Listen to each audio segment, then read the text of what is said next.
आज गैजेट्स और स्क्रीन्स हमारे वक्त की सबसे अहम ज़रूरतों में से हैं। मगर शायद ही हम जानते हों कि धीरे धीरे ये गैजेट्स हमारे वक्त और सलाहियतों को लूट रहे हैं।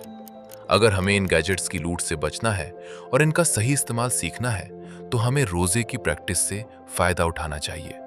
हमें ये सीखना चाहिए कि हम जानबूझकर कुछ घंटों के लिए इन चीज़ों से अपने आप को रोके रखें।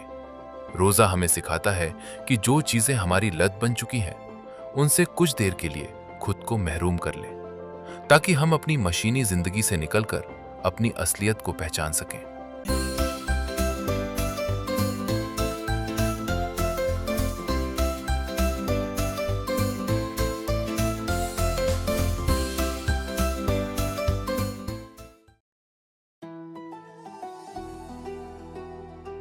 दोपहर का वक्त था।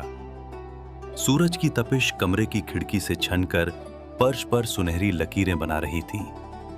शहर की जिंदगी तो बड़ी मसरूफियत भरी थी, मगर घर के अंदर एक अजीब सा सुकून ठहरा हुआ था। कबीर साहब खामोशी से बैठे थे। सामने मेज पर उनका मोबाइल रखा था।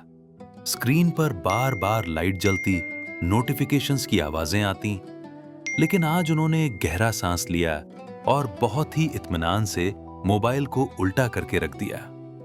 अमन कमरे में दाखिल हुआ तो ये मंजर देखकर ठिठक गया। अब्बू, मोबाइल तो बार बार बज रहा है, पर आप उसे देख भी नहीं रहे। कहीं आपका उससे झगड़ा तो नहीं हो गया, या आज आपने इससे कट्टी कर ली है? मोबाइल तो अपनी तरफ से पूरी कोशिश कर रहा है बेटा, मगर मैंने जानबूझकर अपनी तवज्जो इससे हटा ली है।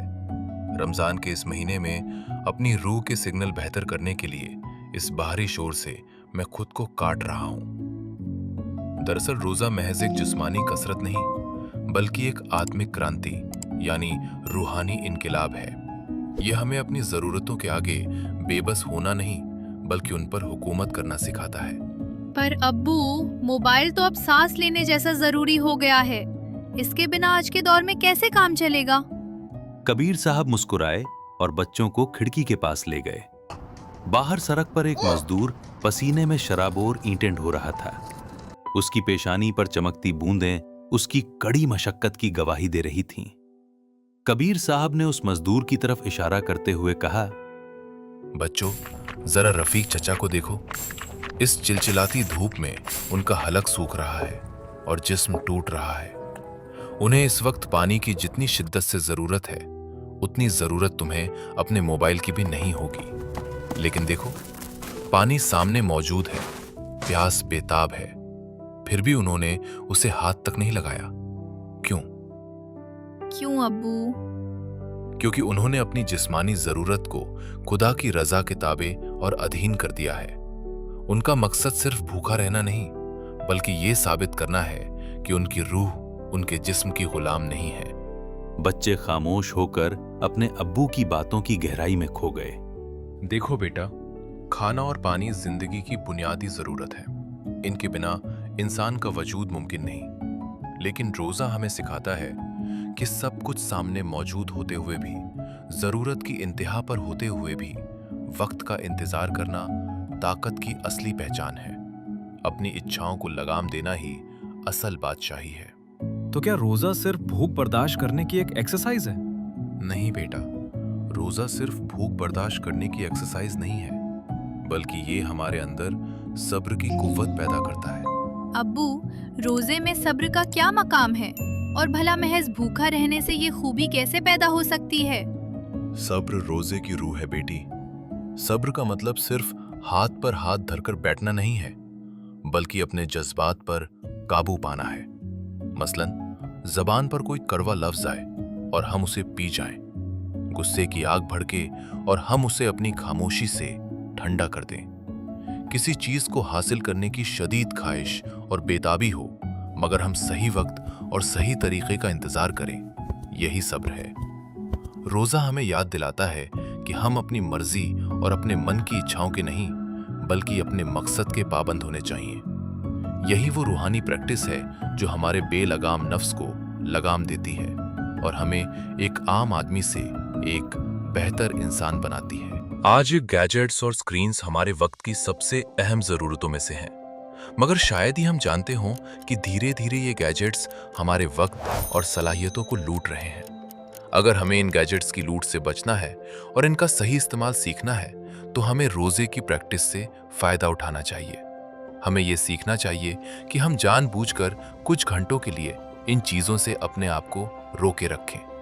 रोजा हमें सिखाता है कि जो चीजें हमारी लत बन चुकी हैं उनसे कुछ देर के लिए खुद को महरूम कर लें, ताकि हम अपनी मशीनी जिंदगी से निकलकर अपनी असलियत को पहचान सकें।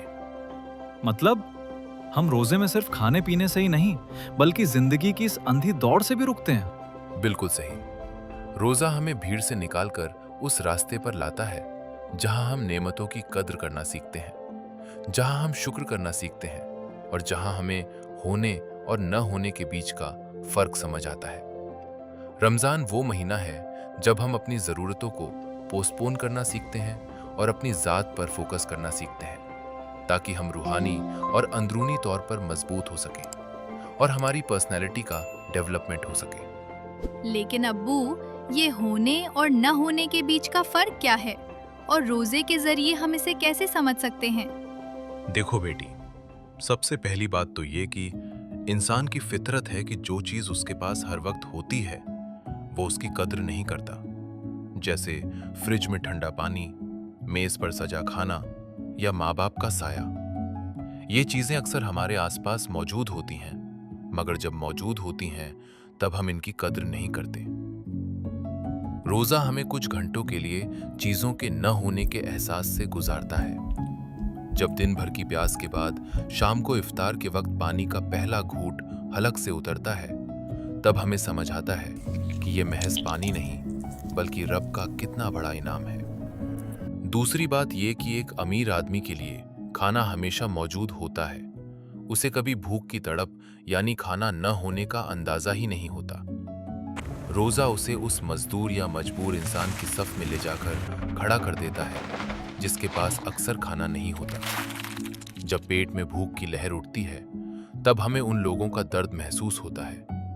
यही वो एहसास है जो हमारे अंदर हमदर्दी पैदा करता है और होने और न होने यानी अमीरी गरीबी के बीच के फर्क को मिटा देता है। और तीसरी सबसे अहम बात, रोजा हमें सिखाता है कि हमारी पहचान चीजों के होने से नहीं बल्कि हमारे मजबूत इरादे से है। जब बाहर सब कुछ मौजूद होता है, सामने लजीज खाना है, हाथ के पास मोबाइल है, मगर हम अपने अंदर के मजबूत इरादे से ऐसा बर्ताव करते हैं जैसे वो हमारे लिए नहीं है, तो यही हमारी रूह की असली जीत है। यही वो ताकत है जो हमें अपनी जरूरतों का गुलाम नहीं बल्कि मालिक बनाती है।